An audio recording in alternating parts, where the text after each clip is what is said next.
മകളെ കാണാൻ പറ്റുന്നുണ്ട്, കേൾക്കാൻ പറ്റുന്നുണ്ട് എന്നാണെങ്കിൽ ഒന്ന് കമന്റ് ചെയ്യുക കേട്ടോ. കാണാൻ പറ്റുന്നുണ്ട്, കേൾക്കാൻ പറ്റുന്നുണ്ട് എന്നാണെങ്കിൽ ഒന്ന് കമന്റ് ചെയ്യാം. ഓക്കേ. നമ്മുടെ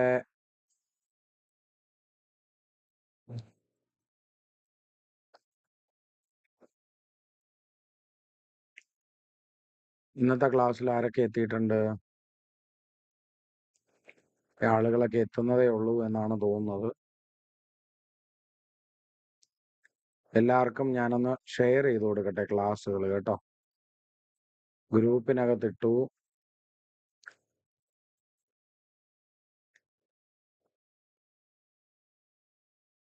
ഓക്കെ, അയച്ചു കൊടുക്കാനുള്ളവർക്കെല്ലാം അയച്ചു കൊടുത്തു. എത്തിയവരൊക്കെ ഒന്ന് കമന്റ് ചെയ്യണേ. എത്തിയവരൊക്കെയും ഒന്ന് കമന്റ് ചെയ്യണേ. ഞാന് വീടെത്തി കുറച്ചു നേരം ആയതേ ഉള്ളൂ. കുറെ നേരം മുമ്പേ എത്തിയതാ, പക്ഷെ പുറത്തൊന്ന് ഇറങ്ങി ഒന്ന് കറങ്ങി വരേണ്ട ആവശ്യം ഉണ്ടായിരുന്നു. Dileep present sir. Okay, Dileep എത്തിയല്ലോ, ദിലീപ് എത്തിയല്ലോ, ദിലീപ് എത്തിയല്ലോ. ഓക്കെ ആണോ? നമുക്ക് എന്നാ കാര്യങ്ങൾ ഓരോന്നായിട്ട് തുടങ്ങിയാലോ? ഇന്ന് നമുക്ക് ആദ്യം കുറച്ച് കറണ്ട് അഫെയർ ആകുന്ന ചോദ്യങ്ങൾ ഇന്നത്തേതെന്ന വണ്ണം കുറച്ച് കാര്യങ്ങൾ നോക്കണം. ഞാനിന്ന് കണ്ടന്റുകളൊന്നും അപ്പ് ചെയ്തിട്ടില്ല. ഇന്ന് രാത്രി അപ്പ് ചെയ്തതേ ഉള്ളൂ. ഓക്കെ, കാരണം വേറൊന്നുമല്ല, ഞാനിന്ന് വീട്ടിലുണ്ടായിരുന്നില്ല. അതുകൊണ്ടാണ് എനിക്ക് അപ്പ് ചെയ്യാൻ പറ്റാണ്ടായി പോയത്. അവിടെ നമുക്ക് കുറച്ച് ചോദ്യങ്ങൾ നമുക്ക് എന്ത് ചെയ്യാം, നമുക്കിന്ന് കുറച്ച് ചോദ്യങ്ങൾ എന്ത് ചെയ്യാം, ചർച്ച ചെയ്യാം. എല്ലാവരും ഉണ്ടെങ്കിൽ ഒന്ന് കമന്റ് ചെയ്തേക്കാം കേട്ടോ. എല്ലാവരും ഉണ്ട് എന്ന് ഞാൻ വിശ്വസിച്ചു കൊള്ളട്ടെ. എങ്കിൽ ആദ്യം തന്നെ കുറച്ച് കറണ്ട് അഫെയർ ചോദ്യങ്ങൾ നമുക്ക് ചർച്ച ചെയ്യാം കേട്ടോ. ഓക്കെ ആണോ? കറണ്ട് അഫെയർ ചോദ്യങ്ങൾ കുറച്ചാകുന്നത് ചർച്ച ചെയ്യാം. ഓക്കെ ആണ്, ഇവിടെ ഉണ്ട് എന്ന് വിശ്വസിക്കുന്നു. കറണ്ട് അഫെയർ ചോദ്യങ്ങൾ, ഞാൻ കുറച്ച് ചോദ്യങ്ങൾ, നമുക്ക് പറയാൻ പറ്റാതെ പോകുന്ന ചോദ്യങ്ങൾ എന്തെങ്കിലും ഉണ്ടെങ്കിൽ ഒന്ന് ഓർമ്മിപ്പിച്ചു തരാം. ഇന്നത്തെ കറണ്ട് അഫെയേഴ്സ് ആകുന്ന ചോദ്യങ്ങൾ എന്തൊക്കെയാണ്? ഓക്കെ ആണോ? ഇന്നത്തേതാകുന്ന കറണ്ട് അഫെയർ ചോദ്യങ്ങൾ എന്തൊക്കെയുണ്ട്? അതിനെ ഞാൻ ചെറുതായിട്ട് നിങ്ങൾക്കൊന്ന് ഓർമ്മപ്പെടുത്തി തരാം. ഇതില് ഏറ്റവും ആദ്യം ഞാൻ പറയാൻ പോകുന്ന കാര്യം ഒന്ന് ശ്രദ്ധിക്കണേ മക്കളെ. 2026 എന്ന് പറയുന്ന വർഷം ചില അന്താരാഷ്ട്ര വർഷങ്ങളായി പരിഗണിക്കപ്പെടുന്നുണ്ട് UN-ന്റെ. UN അന്താരാഷ്ട്ര വർഷം എന്ന് പറയുന്നതിൽ 2020 വളരെ പ്രസക്തമായ പങ്കുണ്ട് എന്നുള്ളതാണ്. ഒന്ന്, International Year of Women Farmer. International Year of Women Farmer. ഓക്കെയാണ്. International Year of Women Farmer എന്നറിയപ്പെടുന്നത് ഏത് വർഷമാണ്? 2026-നെയാണ് കേട്ടോ. മക്കളെ രേഷ്മ നമസ്കാരം ഉണ്ടടാ. 2026 എന്ന് പറയുന്ന വർഷമാണ് എന്തായി പരിഗണിക്കുന്നത്? ഇന്റർനാഷണൽ ഇയർ ഓഫ് വിമൻ ഫാർമറായി പരിഗണിക്കുന്നത് കേട്ടോ. ഇന്റർനാഷണൽ ഇയർ ഓഫ് വിമൻ ഫാർമറായി പരിഗണിക്കുന്നത് ഏത് വർഷമാണ്? 26-നെയാണ്. തീർന്നില്ല. അടുത്തത് ഇന്റർനാഷണൽ ഇയർ ഫോർ അല്ലെങ്കിൽ international Year of Volunteers for Sustainable development. ഓർത്തു വെച്ചേക്കണം, ഇന്റർനാഷണൽ ഇയർ ഓഫ് വോളണ്ടിയേഴ്സ്. ഓക്കെയാണ്. International Year of Volunteers for Sustainable development. Four Sustainable development. സുസ്ഥിര വികസനവുമായി ബന്ധപ്പെട്ട വോളണ്ടിയറുകൾക്ക് എന്ന വണ്ണം പരിഗണിക്കുന്ന അന്താരാഷ്ട്ര വർഷം, അതും 2026 ആണ്. ഓക്കെ ആണോ? ഓക്കെ ആണോ? ഓക്കെ ആണോ? ഈ രണ്ട് കാര്യങ്ങൾ ഓക്കെ ആണോ? എന്തൊക്കെയാ പറഞ്ഞേ? 2026-നെ അന്താരാഷ്ട്ര വർഷങ്ങളായി നമ്മൾ പരിഗണിക്കുന്നുണ്ട്. ഏതിന്റെയൊക്കെ അന്താരാഷ്ട്ര വർഷമാ? അതിലൊന്ന് നമ്മൾ പറഞ്ഞത് 2026 International Year of Women farmer. ഇതാണ് ചോദിക്കാൻ സാധ്യത കൂടുതൽ. ഇന്റർനാഷണൽ ഇയർ ഓഫ് എന്താണ്? വിമൻ ഫാർമർ എന്ന് പറയുന്നതാണ് ഒന്നാമത്തത്. രണ്ട്, international Year of Volunteers for Sustainable development, സുസ്ഥിര വികസനവുമായി ബന്ധപ്പെട്ട്.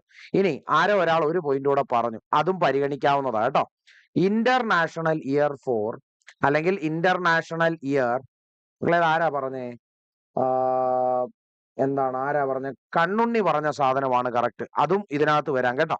International Year of Range land and എന്താണ്?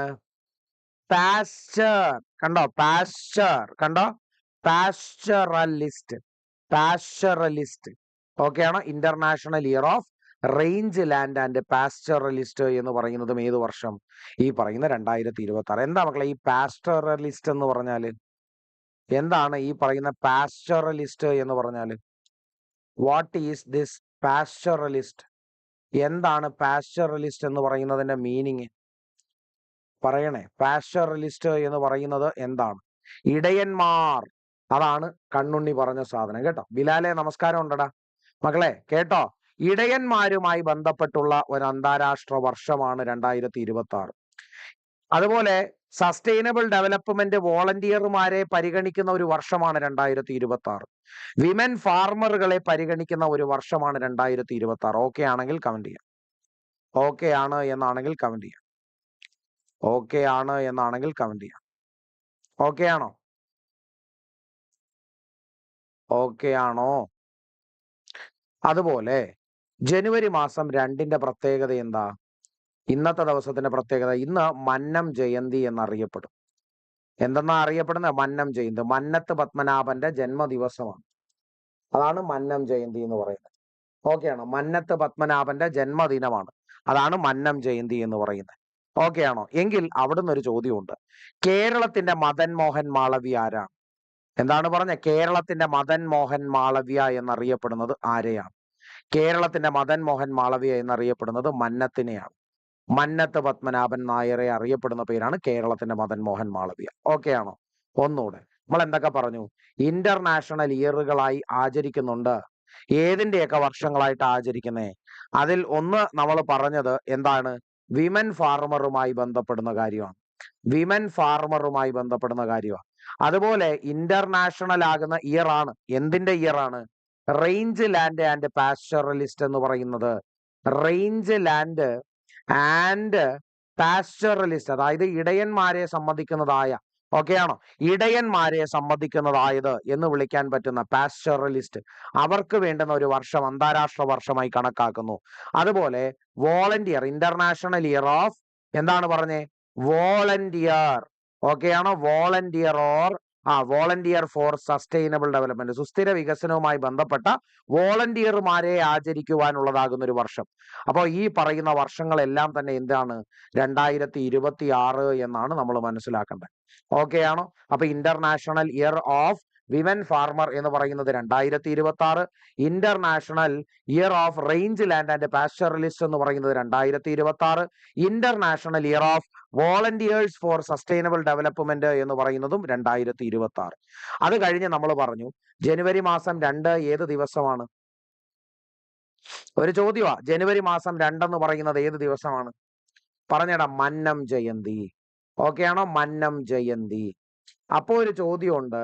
മന്നത്ത് പത്മനാഭന്റെ എത്രാമത്തെ ജന്മദിനമാണ്, എത്രാമത്തെ ജന്മവാർഷികമാണ് എന്നൊരു ചോദ്യം ഉണ്ടാകും. Birth date of Mannath Padmanabhan. Birth date of Mannath Padmanabhan. അവിടെ ഒരു ചോദ്യം, മന്നത്തിന്റെ ഡേറ്റ് ചോദിക്കൂല. ഓക്കെ ആണോ? മന്നത്ത് പത്മനാഭന്റെ ഡേറ്റ് ചോദിക്കൂല. ഓക്കെ ആണോ? ഓക്കെ ആണോ? ഡേറ്റ് എന്നാന്ന് ചോദിക്കൂല. മന്നത്ത് പത്മനാഭന്റെ ഡേറ്റ് എന്നാന്ന് ചോദിക്കൂല. ജന്മദിനം എന്നാണെന്ന് ചോദിക്കില്ല. ജനിച്ചത് 1878. ഇതിപ്പോ 2026 എങ്കിൽ ഇവർക്കിടയിലുള്ള ഗ്യാപ്പ് എത്രയാണ്? എത്രാമത്തെ ജന്മദിനമാണ് എന്ന് വേണമെങ്കിൽ ചോദിക്കാം. എത്രാമത്തെ ജന്മദിനമാ? 149ാമത്തെ ജന്മദിനം. ഓക്കെ ആണെങ്കിൽ കമന്റ് ചെയ്തേ. 149ാമത്തെ ജന്മദിനമാണ്. ഓക്കെ ആണെങ്കിൽ കമന്റ് ചെയ്തേ. ചോദിക്കാൻ കൊള്ളാവുന്ന ഒരു ചോദ്യമാണ് ഞാൻ പറഞ്ഞത്. 1878 ജനിച്ചേ. 149 ആണോ 148 ആണോ? ആലോചിച്ച് നോക്കണം. 8 അല്ലേ 16? 8 അല്ലേ 16? അപ്പോ 148ാമത്തെ ജന്മദിനം എന്നല്ലേടാ വരണ്ടേ? അതോ 149 ആണോ? 148ാം ജന്മദിനം എന്നല്ലേടാ വരണ്ടേ? ഓക്കെ അല്ലേ? 49 അല്ല 48 അല്ലേ? ഓക്കെ ആണെങ്കിൽ പറയാം. ഓക്കെ ആണെങ്കിൽ പറയാം. NSSന്റെ സ്ഥാപകനാണ് മന്നത്ത് പത്മനാഭൻ. അദ്ദേഹത്തിന്റെ ജന്മദിനമാണ് മന്നം ജയന്തിയായി ആചരിക്കുന്നത്. കേരളത്തിന്റെ മദൻ മോഹൻ മാളവ്യ എന്നറിയപ്പെടുന്നത് അദ്ദേഹത്തെയാണ്. ഓക്കെ ആണോ? മദൻ മോഹൻ മാളവ്യ, മദൻ മോഹൻ മാളവ്യ. ഓക്കെ ആണോ? കേരളത്തിന്റെ മദൻ മോഹൻ എന്നറിയപ്പെടുന്നത് ആരെ എന്ന് ചോദിച്ചാൽ അതും മന്നത്ത് പത്മനാഭനെയാണ്. ഇത്രയും കാര്യങ്ങളിൽ ഡൗട്ട് ഇല്ല എന്നാണെങ്കിൽ അടുത്തതാകുന്ന ചോദ്യം പറയട്ടെ. മാതൃഭൂമിയിൽ 149 എന്നാണോ? എടാ 78 വെച്ച് കണക്ക് കൂട്ടുമ്പോ എന്റെ അറിവില് 26 എന്ന് പറയുമ്പോ 49 അല്ല 48 വരേണ്ടത്. ശരി, അങ്ങനെയാണെന്നുണ്ടെങ്കിലേ ചിലപ്പോ ആ 78 കൂടി പരിഗണിച്ചുകൊണ്ടായിരിക്കും. ജനിച്ചത് 78-ലല്ലേ, അന്നു മുതൽ പരിഗണിക്കുന്നു എന്നതായിരിക്കും. അപ്പൊ 149 ആകാം. അപ്പൊ പരീക്ഷയ്ക്ക് ഏത് ഓപ്ഷനിലുണ്ടോ അത് മാർക്ക് ചെയ്തോ. ഓക്കെ, ഓക്കെ ആണോ? ഓക്കെ ആണോ? അടുത്തതാകുന്ന ഒരു ചോദ്യം നോക്കണേ. എടാ വന്ദേ ഭാരതുമായിട്ട് ബന്ധപ്പെട്ട്, വന്ദേ ഭാരത് എന്താണെന്ന് അറിയാലോ, നമ്മുടെ ഇപ്പൊ നിലവിലുള്ള അതിവേഗമായ ട്രെയിനിന്റെ പേരാണ് വന്ദേ ഭാരത്. വന്ദേ ഭാരതിന്റെ വേഗത എത്രയാണെന്ന് അറിയോ? വന്ദേ ഭാരത് എന്ന് പറയുന്നതിന്റെ വേഗത എത്രയാണെന്ന് അറിയാമോ? വന്ദേ ഭാരതിന്റെ വേഗത എത്രയാണ്? സ്പീഡ് ഓഫ് വന്ദേ ഭാരത് എത്രയാ?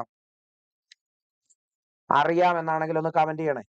സ്പീഡ് ഓഫ് വന്ദേ ഭാരത് എന്ന് പറയുന്നത് എത്രയാ? Speed of Vande Bharat, speed of Vande Bharat എന്ന് പറഞ്ഞാൽ എത്രയാ? 180 കിലോമീറ്റർ പെർ അവർ ആണ്. 180 കിലോമീറ്റർ പെർ അവർ, മണിക്കൂറിൽ 180 കിലോമീറ്റർ സഞ്ചരിക്കുക എന്നാണ് കേട്ടോ. മണിക്കൂറിൽ 180 കിലോമീറ്റർ സഞ്ചരിക്കുക എന്നാണ് അവിടെ. അങ്ങനെയുള്ള അതിവേഗ വന്ദേ ഭാരതിന് ആദ്യത്തെ സ്ലീപ്പർ വന്നു, ഫസ്റ്റ് സ്ലീപ്പർ. ഇത്രയും നാളും ഇരുന്ന് പോകാനാണ് സെറ്റപ്പ് ഉണ്ടായിരുന്നത്, ഇനി കിടന്നു പോകാമെന്ന്. ഇത് എവിടെയാണ് വന്നത് എന്നൊരു ചോദ്യമുണ്ട്. ഇത് വന്നത് ഗുവാഹത്തിയിലാണ്. എവിടെയാടാ? ഗുവാഹത്തി.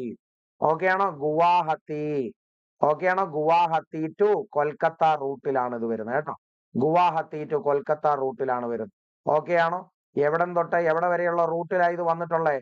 ഗുവാഹത്തി, ഗുവാഹത്തി, ഗുവാഹത്തി ടു കൊൽക്കത്ത റൂട്ടിലാണ് എന്ത് വന്നിട്ടുള്ളത്? ആദ്യത്തെ സ്ലീപ്പർ വന്നിട്ടുള്ളത്. ഓക്കെ ആണോ? ആദ്യത്തെ അതിവേഗ വന്ദേ ഭാരത് എന്ന് പറയുന്ന അതിവേഗ ട്രെയിനിനകത്തെ സ്ലീപ്പർ സംവിധാനം വന്നിട്ടുള്ളത് എവിടെയാണ് എന്ന് ചോദിച്ചാൽ ഗുവാഹത്തി ടു എവിടെയാണ്? ഈ പറയുന്ന വന്ദേ ഭാരത് വന്നിട്ടുള്ളത് ഗുവാഹത്തി ടു കൊൽക്കത്ത എന്ന് പറയുന്ന റൂട്ടിലാണ്. ഓക്കെ ആണോ? ഓക്കെ ആണോ? ഓക്കെ ആണോ? ഓക്കെ ആണോ? ഓക്കെ ആണോ?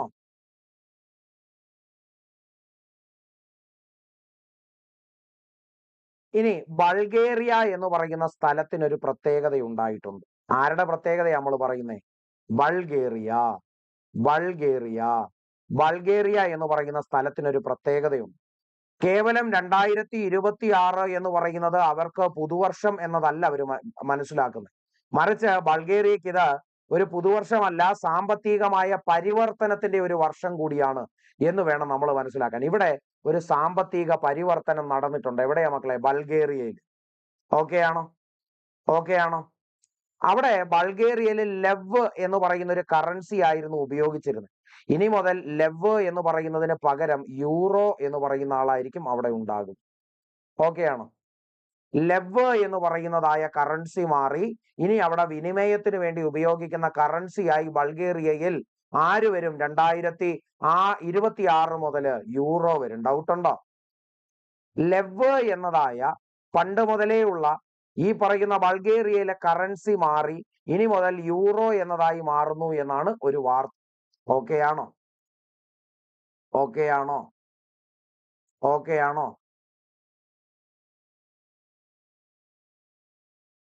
ഓക്കെ ആണോ? ഓക്കെ ആണ്. അടുത്തൊരു ചോദ്യം നോക്കേ. നിലവിലത്തെ ലോക്പാൽ ആരാണെന്ന് അറിയോ? നിലവിലത്തെ ലോക്പാൽ ആരാണെന്ന് അറിയോ? ലോക്പാൽ അതായത് അഴിമതി തടയാൻ വേണ്ടി കൊണ്ടുവന്നൊരു സംവിധാനമാണ് ഈ ലോക്പാൽ എന്ന് പറയുന്നത്. അറിയാലോ? അറിയാലോ? ലോക്പാൽ നിലവിൽ ആരാണെന്ന് അറിയോ? എം ഖാൻ വിൽക്കർ എന്നാണ് ആളുടെ പേര് കേട്ടോ. ഖാൻ വിൽക്കർ, എം ഖാൻ വിൽക്കർ എന്നാണ് ആളുടെ പേര് കേട്ടോ. ഖാൻ വിൽക്കർ എന്നാണ് ആളുടെ പേര് കേട്ടോ. നിലവിലത്തെ ലോക്പാലാണ് ആരെന്ന് പറയുന്നത്? ഖാൻ വിൽക്കർ എന്ന് പറയുന്നത്. ഇനി ഇവിടെ ലോക്പാലുമായിട്ട് എന്താണ് ബന്ധം? ഈ ഒരു സംവിധാനം ഞാൻ പറയാൻ കാരണം എന്താണെന്ന് ചോദിച്ചാല്, എടാ ഈ BMW കാറ് എന്ന് പറയുന്ന ഒരു സാധനം, അതായത് ശരിക്കും പറഞ്ഞാൽ ഈ പറയുന്ന ലോക്പാൽ ഉപയോഗിക്കുന്ന കാർ എന്താണെന്ന് ചോദിച്ചാൽ BMW കാറാ. അത് വേണ്ട എന്ന രീതിയിൽ ടെൻഡർ റദ്ദാക്കിയിട്ടുള്ള ഒരു സാധനമൊക്കെ ഇപ്പോൾ ഇവിടെ നടന്നിട്ടുണ്ട്. അപ്പൊ അതുമായിട്ട് ബന്ധപ്പെട്ടാണ് ലോക്പാൽ എന്നൊരു സംഭവം അവിടെ വരിക. ഒന്നുമില്ല, അധികാര വർഗത്തിലിരിക്കുന്ന ആളുകളൊക്കെ ഏതൊക്കെയാകുന്ന വാഹനങ്ങൾ ഉപയോഗിക്കണമെന്ന് ചിലപ്പോൾ എന്തെങ്കിലുമൊക്കെ ചട്ടങ്ങളൊക്കെ ഉണ്ടാകാം. ആ ചട്ടവുമായിട്ട് ബന്ധപ്പെട്ട് അവർ കൊണ്ടുവന്നിട്ടുള്ള കാറ് BMW ആണ്. ആ BMW കാർ ഇനിമേൽ ഞങ്ങൾ ഉപയോഗിക്കുന്നില്ല എന്ന രീതിയിൽ അവരെല്ലാത്തിൽ നിന്നും പിന്മാറുന്നുണ്ട്. അതുകൊണ്ട് തന്നെ ഈ പറയുന്ന ടെൻഡർ റദ്ദാക്കുന്നു എന്നൊരു കാര്യം പറയുന്നുണ്ട്. ഓക്കെയാണോ? ഓക്കെയാണോ? ഇനി മനസ്സിലാക്കുക, ഈ ലോക്പാൽ എന്ന് പറയുന്നതിനകത്ത് ആരൊക്കെയുണ്ട്? എടാ, അവിടെ ഒരു ചെയർപേഴ്സൺ ഉണ്ട്. ലോക്പാലിനകത്ത് ആരുണ്ട് മക്കളെ? ഒരു ചെയർപേഴ്സൺ ഉണ്ട്. ഓക്കെയാണോ? അതുപോലെ 8 മെമ്പർമാരും ഉണ്ടാവും. ഓക്കെയാണോ? 8 മെമ്പേഴ്സും ഉണ്ടാകും. ആരും ഉണ്ടാകും? ചെയർപേഴ്സണും ഉണ്ടാകും. ഓക്കെയാണോ? ഓക്കെയാണോ? ഓക്കെയാണോ? ഇനി മനസ്സിലാക്കേണ്ട ഒരു സാധനം, ചെയർപേഴ്സൺ ആകുന്ന ആളും 8 മെമ്പർമാരും ഉണ്ടാകണം എന്ന് പറയുന്നിടത്ത് അവിടെ 50% ആളുകൾ ജുഡീഷ്യൽ ജുഡീഷ്യൽ ജുഡീഷ്യൽ ആകുന്ന വിഭാഗത്തിൽ നിന്നായിരിക്കണം, അല്ലെങ്കിൽ ജുഡീഷ്യൽ പശ്ചാത്തലമുള്ളതാകുന്ന ആളുകളായിരിക്കണം.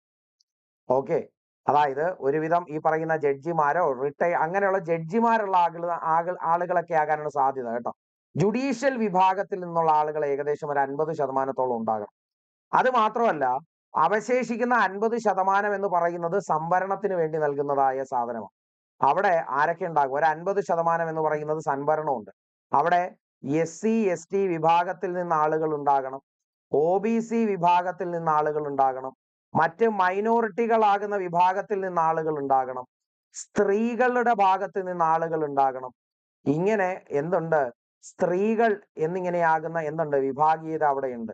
കൃത്യമായും എല്ലാവരെയും ഉൾക്കൊള്ളിച്ചുകൊണ്ടുള്ള ഒരു സംവിധാനമാണ് ആര്? ലോക്പാൽ എന്ന് പറയുന്നതിന്. അവര് BM-ന് എന്താ കുഴപ്പമെന്നോ ഒന്ന് ആലോചിച്ച് നോക്കിയടാ. BMW കാർ എന്ന് പറഞ്ഞു കഴിഞ്ഞാൽ അത്യാവശ്യം ഹൈ സെക്യൂരിറ്റി എന്നുള്ള രീതിയിൽ നോക്കിയാൽ വലിയൊരു ചെലവാ അവിടെ വരുന്നത്. 1.5 കോടി രൂപയുടെ ടെൻഡറാ. അത് 1-2 പേർക്കൊന്നും അല്ല വാങ്ങുന്നത്. ചെയർപേഴ്സണിന് വേണം, 8 മെമ്പർമാർക്കും വേണം. അപ്പൊ 8 BMW എന്ന് പറഞ്ഞാൽ വെറുതെ പോവുകയാണ്. ഒരു 8 മുതൽ 15 കോടി വരെ വെറുതെ അങ്ങ് പോവുക. സംഭവം മനസ്സിലായോ? അപ്പൊ അത്രയും വലിയ ചെലവിന്റെ ഒന്നും ആവശ്യമില്ല. അതാണ് അവർ ഉദ്ദേശിക്കുന്നത്. ഞാൻ പറഞ്ഞ എന്താന്ന് മനസ്സിലായോ കണ്ണുണ്ണി? ഓക്കെയാണോ? അപ്പൊ ലോക്പാൽ എന്ന് പറഞ്ഞാൽ ഇപ്പൊ നിലവിൽ ആരാണ് എന്ന് ചോദിച്ചാൽ അതിന്റെ ചെയർപേഴ്സൺ AM ഖാൻവിൽക്കർ ആണ്. ചെയർപേഴ്സൺ 8 മെമ്പർമാരും ഉണ്ടാകും. 50% ജുഡീഷ്യൽ ആകുന്ന മേഖലയിൽ പ്രവർത്തി പരിചയമുള്ള ആളുകളാകണം. 50%-നകത്ത് SC, അതുപോലെ ST, OBC, മൈനോറിറ്റി വിഭാഗം, സ്ത്രീകൾ എന്നതാകുന്ന വിഭാഗത്തിൽ നിന്നുള്ള ആളുകൾ എല്ലാം കൂടെ ചേർത്തായിരിക്കും വരുന്ന ഒരു 50%. ഓക്കെയാണോ? ഓക്കെയാണോ? ഓക്കെയാണോ? ഓക്കെയാണോ? ഇനി നിങ്ങൾ കേട്ടിട്ടുണ്ടോ എന്ന് എനിക്ക് അറിയില്ല. അടുത്തതാകുന്ന ഒരു ചോദ്യം പത്രത്തിനകത്ത് ഉണ്ടായിരുന്നതാണ്. Vibe for wellness.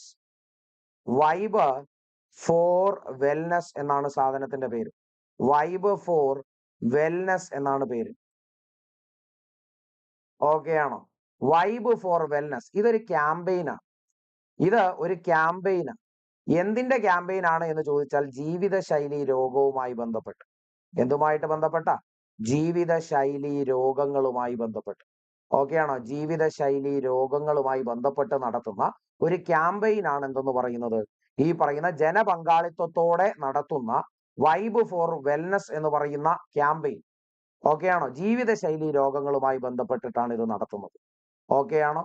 ആരോഗ്യ വകുപ്പ് നടത്തുന്ന സംഭവമാണിത് കേട്ടോ. ആരോഗ്യ വകുപ്പ് നടത്തുന്ന സംഭവമാണിത് കേട്ടോ. ഓക്കെയാണോ? ഇത് കേരള സർക്കാരിന്റെ പദ്ധതിയാണ്. ഓക്കെയാണോ? ഓക്കെയാണോ?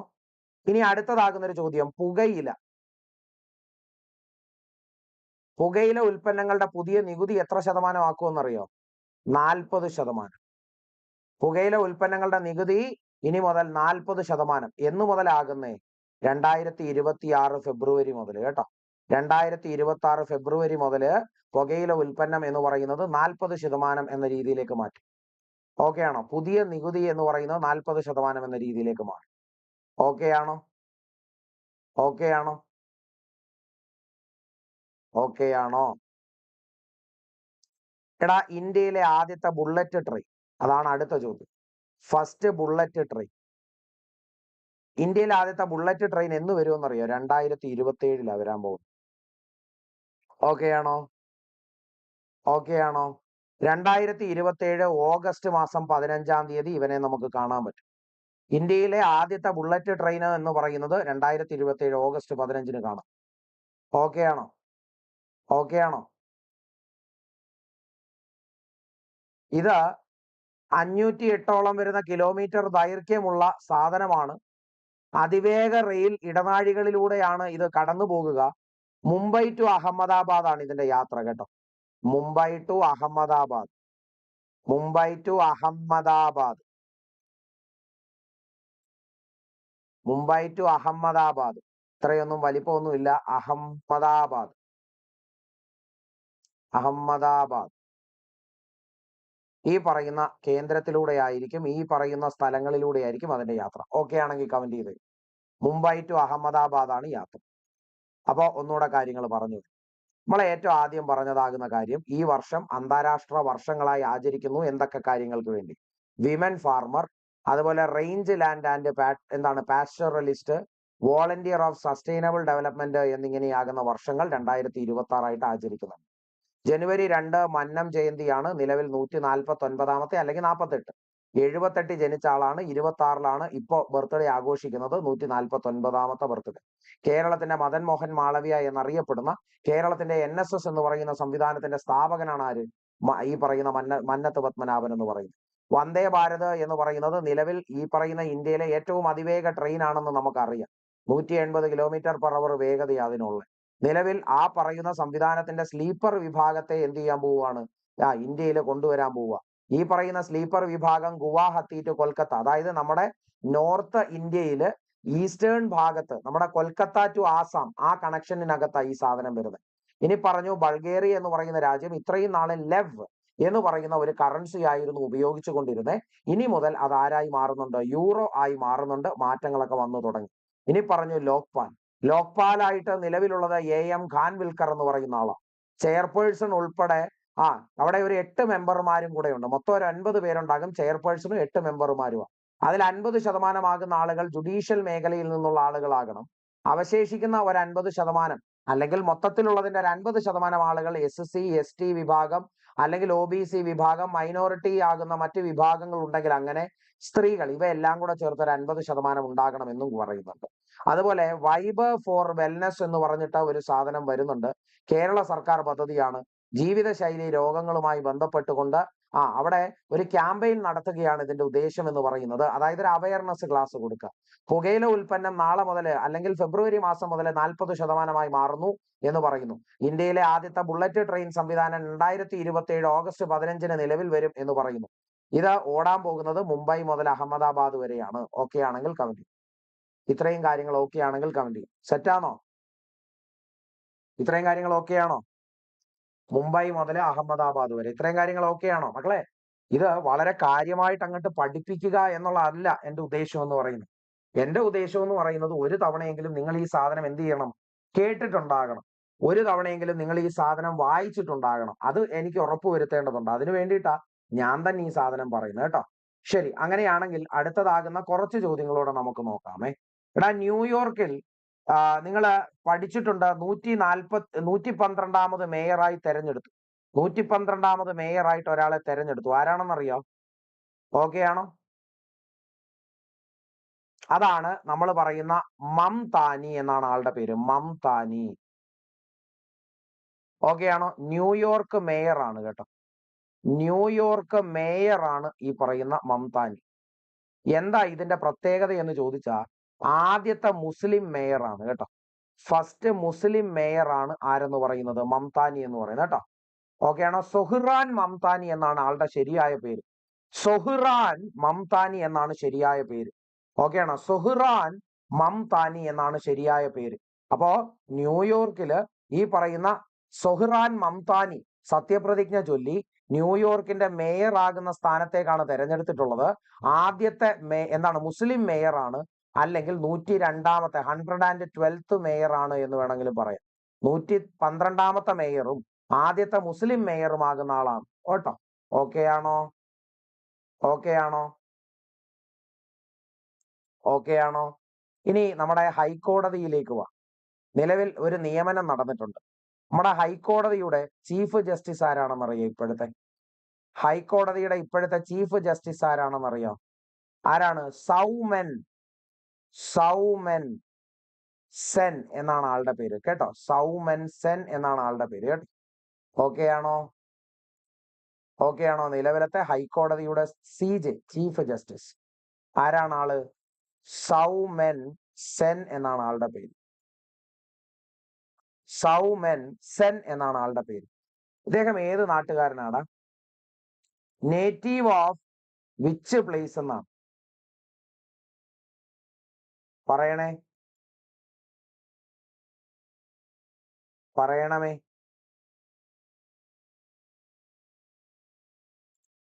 ഇയാൾ എവിടുത്തുകാരനാണ്? ബംഗാളുകാരനാണ് അല്ലെ. ഇപ്പോ മേഘാലയ എന്ന് പറയുന്ന സ്ഥലമുണ്ടല്ലോ, അവിടുത്തെ ചീഫ് ജസ്റ്റിസ് പദവിയിൽ നിന്നാണ് കേരളത്തിലേക്ക് വരുന്നത്. ഇദ്ദേഹം എവിടുത്തുകാരനാണെന്ന് ചോദിച്ചാൽ ബംഗാളുകാരൻ. ഓക്കെ ആണോ? അപ്പോ ബംഗാൾ സ്വദേശിയാകുന്ന സൗമെൻ സെൻ എന്ന് പറയുന്ന വ്യക്തി നിലവിൽ മേഘാലയയിൽ നിന്ന് കേരളത്തിന്റെ ചീഫ് ജസ്റ്റിസ് പദവിയിലേക്ക് വന്നെത്തിയിട്ടുണ്ട്. ഓക്കെ ആണോ? സെൻ വരുന്നത് ബംഗാളീസ് എന്ന് പറയുന്ന ആളുകളുടെ കൂട്ടത്തിലാണ്. അതെ മക്കള് പറഞ്ഞ കറക്റ്റ്. ഓക്കെ ആണോ? സൗമെൻ സെൻ എന്നാണ് ആളുടെ പേര്. എന്തെങ്കിലും ഡൗട്ടുകൾ ഉണ്ടെങ്കിൽ പറ. നിലവിൽ മേഘാലയ എന്ന് പറയുന്ന സ്ഥലത്ത് നിന്നാണ് ഇവിടേക്ക് വരുന്നത്. ഓക്കെ അല്ലേ? ഓക്കെ ആണോ?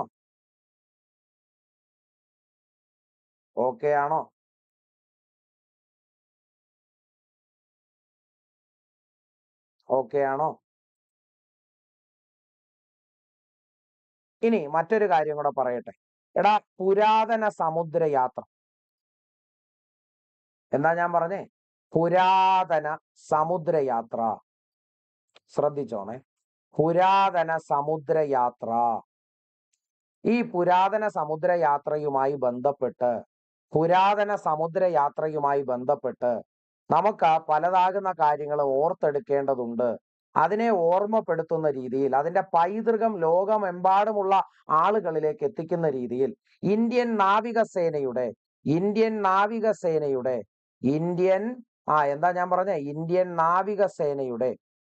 എടാ ഉണ്ട് മാത്സ് ഉണ്ട്. ഇന്ത്യൻ നാവികസേനയുടെ ഇന്ത്യൻ നാവികസേനയുടെ എന്തു വന്നു? ഒരു പായക്കപ്പൽ വന്നു. പായക്കപ്പൽ വന്നു. മക്കളെ മാത്സ് ഉണ്ടേ. ഇന്ത്യൻ നാവികസേനയുടെ ഒരു പായക്കപ്പൽ വന്നിട്ടുണ്ട്. ആ പായക്കപ്പല് എന്താണ് അതിന്റെ പേര് എന്നാ ചോദിക്കുന്നത്. INS പറഞ്ഞേടാ. കൗണ്ടിന്യ. ഓക്കെയാണോ? INS കൗണ്ടിന്യ. ആരാണ് INS കൗണ്ടിന്യ എന്ന് ചോദിച്ചാല് പുരാതന സമുദ്ര യാത്രയുമായി ബന്ധപ്പെട്ട് ഇന്ത്യൻ നാവികസേന അതിന്റെ പൈതൃകം വിളിച്ചോതാൻ ഇറക്കിയിട്ടുള്ള പുതിയ പായക്കപ്പലിന്റെ പേരാണ് INS കൗണ്ടിന്യ എന്ന് പറയുന്നത്. ഓക്കെ ആണെങ്കിൽ കമന്റ് ചെയ്തേ.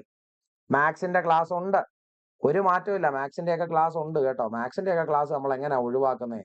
ഞാൻ എല്ലാ ദിവസവും പറഞ്ഞതുപോലെ എല്ലാ ദിവസവും ഞാൻ പുതിയ ഓരോ കാര്യങ്ങൾ ഞാൻ നിങ്ങൾക്ക് പറഞ്ഞു തരും. കേട്ടോ. എല്ലാ ദിവസവും ഞാൻ നിങ്ങൾക്ക് പറഞ്ഞു തരും കേട്ടോ. എല്ലാ ദിവസവും ഞാൻ നിങ്ങൾക്ക് ഓരോ കാര്യങ്ങൾ പുതുതെന്ന വണ്ണം പറഞ്ഞു തരും കേട്ടോ. ഓക്കെ ആണോ?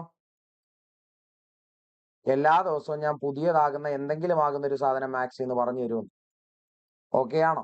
അപ്പൊ എന്തൊക്കെ കാര്യങ്ങൾ ഞാൻ പറഞ്ഞു എന്ന് ഒന്നുകൂടെ ഒന്ന് ആലോചിച്ച് നോക്കെ. കുറച്ച് കാര്യങ്ങളെ ഞാൻ ഇവിടെ കൊണ്ടുവരുന്നുള്ളൂ. മംതാനി എന്ന് പറയുന്നത് ഇപ്പൊ എവിടുത്തെ മേയറാടാ? ന്യൂയോർക്കിന്റെ മേയറാണ് മംതാനി. ആദ്യത്തെ മുസ്ലിം മേയറാ.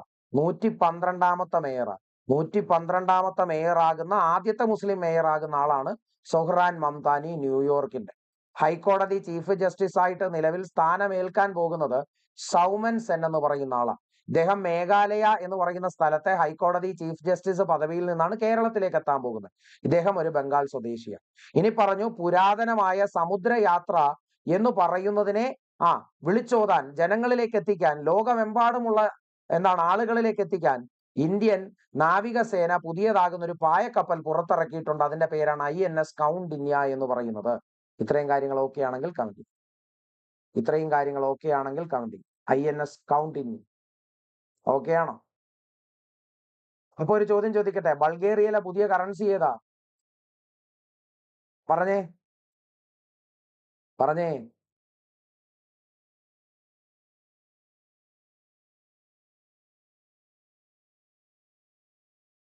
പറഞ്ഞേ. എവിടാ? ഇപ്പൊ ഈ പറഞ്ഞ ചോദ്യത്തിനെയാണ് ഉത്തരമാക്കി പറയണ്ടേ. എന്താ നിലവിൽ ബൾഗേറിയ എന്ന് പറയുന്ന സ്ഥലത്തെ കറൻസി ഏതാന്നാ ഞാൻ ചോദിച്ചത്. പറയണമേ.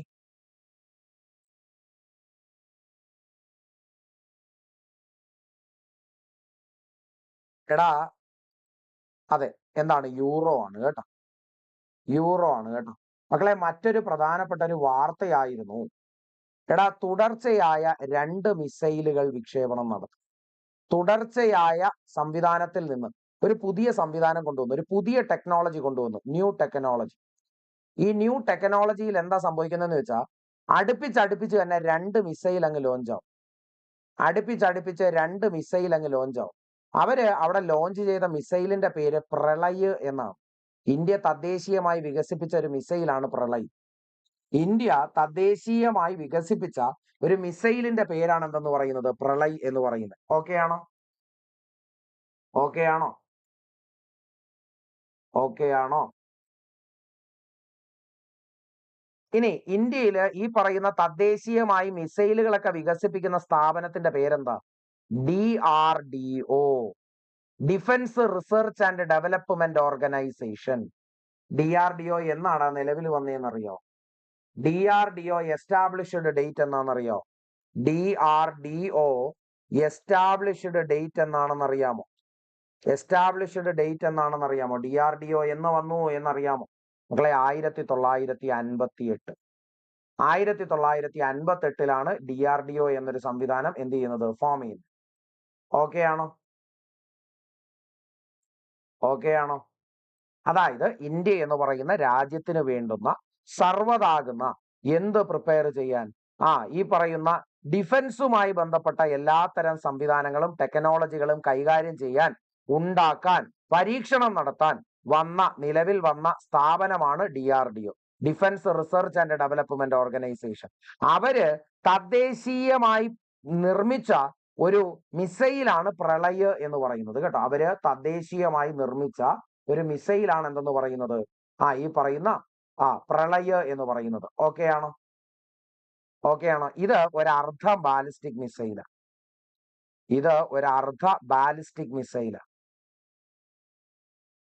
ഓക്കെ ആണോ? ഇതൊരു അർദ്ധ ബാലിസ്റ്റിക് മിസൈല്. ഒത്തിരി കാര്യങ്ങളൊന്നും വേണ്ട, വേണ്ടുന്നത് മാത്രമേ ഞാൻ പറയുന്നുള്ളൂ കേട്ടോ. ഓക്കെ ആണോ ഈ ഒരു ചോദ്യം? ഓക്കെ ആണോ? ഓക്കെ ആണോ? ഓക്കെ ആണോ? ഓക്കെ ആണോ?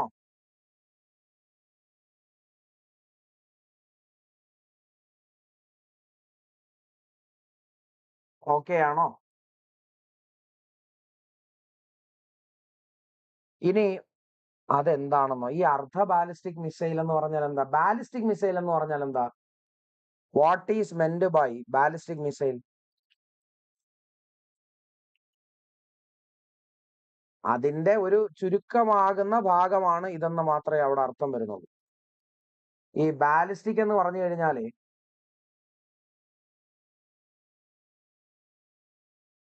ഓക്കെ ആണോ?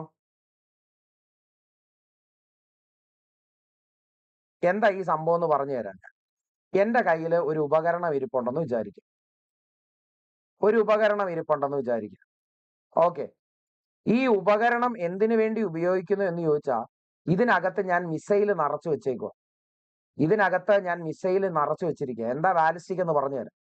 ഈ നിറച്ചു വെച്ചിരിക്കുന്നതായ ആ ഒരു മിസൈൽ എന്ന് പറയുന്നത് ഈ ഉപകരണത്തിനകത്താണ് വെച്ചിരിക്കുന്നത്. എന്തിനു വേണ്ടിയിട്ടാണ് അവൻ എന്ന് ചോദിച്ചാൽ, പവർ കൊടുക്കാൻ വേണ്ടിയിട്ടാണ്. ഓക്കെ ആണോ? പവർ കൊടുക്കാൻ വേണ്ടിയിട്ടാണ് ഈ ഒരു ഉപകരണം എന്ന് പറയുന്നത്. ആ പവർ കൊടുത്താൽ ഈ മിസൈൽ എന്ത് ചെയ്യൂടാ? നേരെ ഇങ്ങനെ തെറിച്ച് തങ്ങി മുകളിൽ വരും, ഭയങ്കരമായ ഉയരത്തിൽ വരും. ഓക്കെ ആണോ? ഇത് വളരെ ഭയങ്കരമായ ഉയരത്തിൽ വരും. ഇവിടെ എത്തിയെന്ന് വിചാരിക്കുക.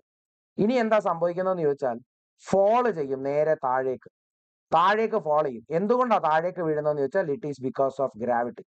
ഗുരുത്വാകർഷണം മൂലമാണ് അത് താഴേക്ക് വീഴുന്നത്. അപ്പൊ നമ്മൾ എങ്ങനെ ഇതിനെ മനസ്സിലാക്കുന്നതെന്ന് ചോദിച്ചാൽ, ഏറ്റവും ആദ്യം മിസൈലിനെ ആ ഉദ്ദേശിച്ച ലക്ഷ്യസ്ഥാനത്തേക്ക് എത്തിക്കാൻ വേണ്ടി ഒരു പവർ നൽകേണ്ടതുണ്ട്. എന്നാൽ ലക്ഷ്യസ്ഥാനത്തിന് മുകളിലെത്തിയാൽ ഗ്രാവിറ്റി കാരണം ഈ പറയുന്ന മിസൈൽ താഴേക്ക് വീഴും, ഗുരുത്വാകർഷണം കാരണം മിസൈൽ താഴേക്ക് വീഴും. ഇങ്ങനെ വീണ് ഈ പറയുന്ന സ്ഫോടനം ഉണ്ടാക്കുന്ന മിസൈലുകളെ വിളിക്കുന്ന പേരാണ് ബാലിസ്റ്റിക് മിസൈൽസ് എന്ന് പറയും. ഓക്കെ ആണോ? ഇങ്ങനെയുള്ള മിസൈലുകളെ നമ്മൾ വിളിക്കുന്ന പേരാണ് ബാലിസ്റ്റിക് മിസൈൽസ് എന്ന് പറയും. ഓക്കെ ആണോ? ഓക്കെ ആണോ? അത് ആദ്യം പറന്നു പൊങ്ങും, നേരെ ഗ്രാവിറ്റി അല്ലെങ്കിൽ ഗുരുത്വാകർഷണം കാരണം താഴേക്ക് വീഴും. ഓക്കെ ആണോ? ഓക്കെ ആണോ? ഓക്കെ ആണോ?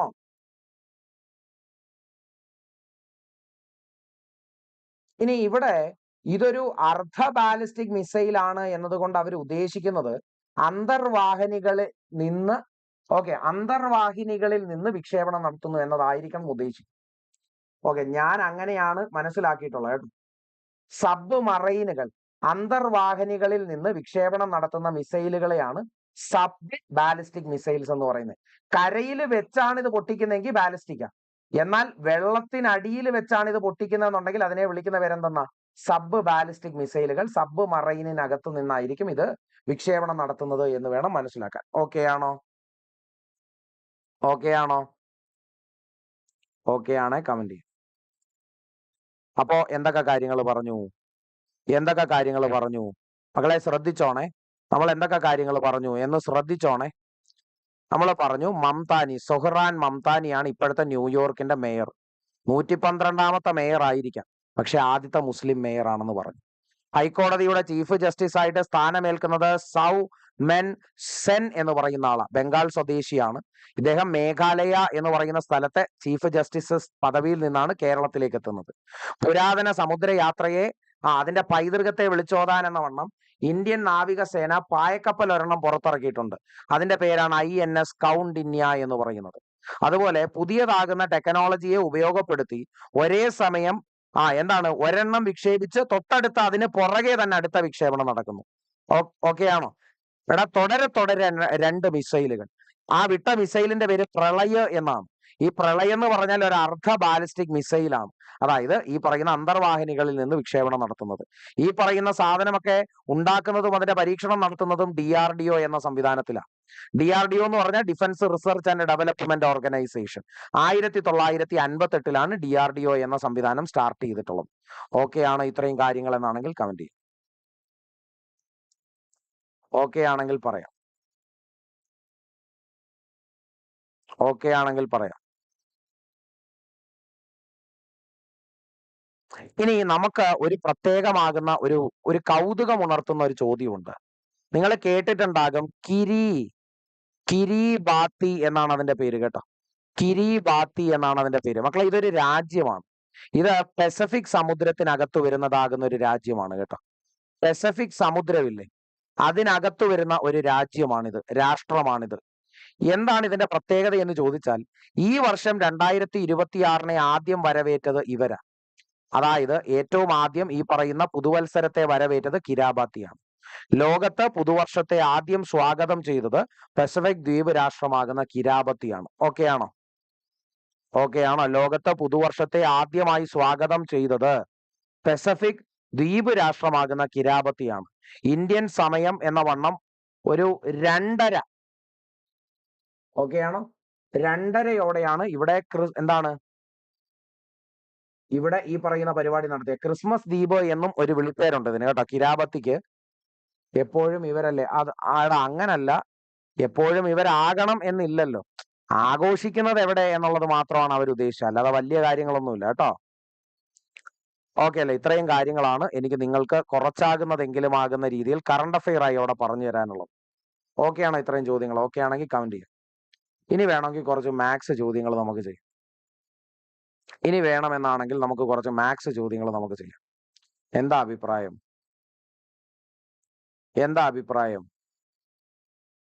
ഇത്രയും കാര്യങ്ങൾ ഓക്കെ ആണെങ്കിൽ കമന്റ് ചെയ്യാം.